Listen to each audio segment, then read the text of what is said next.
Florida's been looking for a quarterback aside from about a half a season out of Will Greer about 5 years ago. They've been looking for a quarterback for like 12 years, and Jack Miller's headed that way. They lose Anthony Richardson just for this bowl game. He's preparing for next season. Decided to have surgery to get started on spring ball for next year. Emory Jones in Ohio State, he actually did commit to Ohio State, correct? Yes. Of course, he's putting on his audition in the bowl game. So another nuance to bowl games now, that we have players who have decided to transfer, but they're still going to play their final game for their previous school or their current school before transferring. And shoot, there's talk that he may be shaking hands with Gus Malzahn at midfield after the bowl game, talking to him about whether he's going to move on to UCF. Anyway, without Dylan Gabriel, who's gone on as a quarterback to UCLA. That said, Tony, the prospects of Jack Miller being a starting quarterback at the SEC level. Yeah, well, and our guy Bill Greene at BuckeyeScoop.com had said, I don't know, a week or so ago that things were, they zeroed in on him pretty quickly. Florida did, once Jack Miller hit the portal. And so it was, I guess he was very receptive to that. And really it goes back to what kind of style of offense is Billy Napier going to play. And it's going to be, I think, quite different than Dan Mullen's, which requires a quarterback who can run. At Louisiana, they had a quarterback that could run, but wasn't necessarily a runner per se. Jack Miller can run. We saw him do that at Ohio State. He picked up like a 24-yarder last year and is mobile enough to handle some of the running if you need him to run 2 or 3 or 4 times a game or just to get out of trouble. But if it's between running the ball or wanting your quarterback to run 8 or 10 times a game, you stick with Anthony Richardson because he can handle that. But he has to become safer with the ball, which you would expect him to do after a year, half a year, or 4 or 5 games of starting, whatever he's had this year. Just the experience he's had, he'll be better for it next year. But these are two pretty different guys, and it's really a matter of what does Billy Napier want, and the fact that he went out right away to get Jack Miller kind of makes me think he's leaning that way.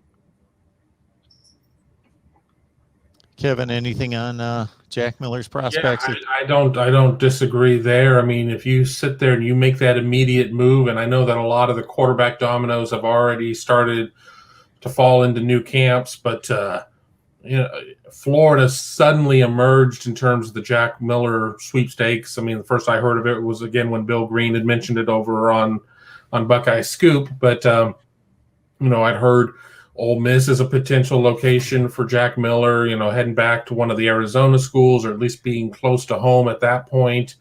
And then all of a sudden, the way that Florida came in, I mean, you don't make that move just saying, well, we're going to bring you in and we'll see what kind of comes out of that. I think that it's, as long as you come in, you do the work, I mean, you've got a great shot at being the starter. So, I mean, I would not be surprised to see Jack Miller being the guy there, year one, game one of the Billy Napier era in Gainesville. I like Miller. I think he could have flourished in the right situation. I think he could have been a player at Ohio State had the things worked out the way you would have thought. But, only he knows how good he is or how much confidence he has and where he sees himself. It was obvious he was behind Kyle McCord because McCord was the next guy up when the Akron game came and they needed somebody to play. So, I don't know. I guess maybe that cinched his decision at that point, and the off the field problems he had after that may have moved it further in that direction. But it's too bad. You want all of these kids to have the best experience they could have, and to find the success that they want to find at the school that they choose. And it's unfortunate that the success rate that we are seeing out of these kids is dwindling and dwindling with each passing day. And it used to be 60, 70%. And now it's probably down around 50%. And it's just too bad that for one reason or another, kids are just not finding what they're looking for at their first choice. And so many of them are going into the portal. And I'm not going to label anybody taking the easy way out or anything like that. I think it's just unfortunate, the whole thing. And, fans of our sport, I